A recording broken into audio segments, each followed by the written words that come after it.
کتنی عظیم ہستیاں تھیں وہ لوگ کہ ایک ایک عمل اللہ کے ڈر کے ساتھ کر رہے، اللہ کے خوف میں، ایک ایک عمل میں احتیاط،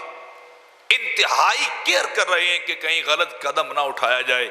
اور دوسرے ہم ہیں کہ دن رات گناہ پہ گناہ کر رہے ہیں، دن رات ہم غلط کاریوں پہ غلط کاریاں کر رہے ہیں، دن رات ہمارے گناہوں میں گزر رہے ہیں، ماں باپ کو ستانے میں گزر رہے، شرابوں کے پینے میں گزر رہے، غلط کاریوں میں گزر رہے ہیں، لیکن کبھی ہمارے کان پہ جوں نہیں رینگتی کہ ہم اپنے رب کی بارگاہ میں توبہ کر لیں، اپنے مالک کے دربار میں رجوع کر لیں، اس سے اپنے گناہوں کی معافی مانگیں۔ کبھی ایسا دن نہیں آیا ہوگا کہ کبھی میں اپنے گناہ پہ رویا ہوں، کبھی ایسی کوئی رات نہیں آئی کہ میں بیٹھ کے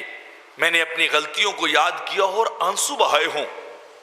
اللہ کی بارگاہ میں رویا ہوں، میرے اوپر خوف طاری ہوا ہو اللہ کا، میرے اعضاء کانپے ہوں، میرے رونگٹے کھڑے ہوئے ہوں، مجھے میری قبر یاد آئی ہو یا میرا حشر مجھے یاد آیا ہو۔ کوئی ایسا دن نہیں کہ میں نے اپنے گناہوں پہ اپنے آنسو بہائے ہوں، کبھی اللہ سے میں ڈرا ہوں، حالانکہ جو اللہ کی بارگاہ میں روتا ہے رب کائنات اس کے گناہوں کو دھو دیتا ہے، اس کے گناہوں کو ختم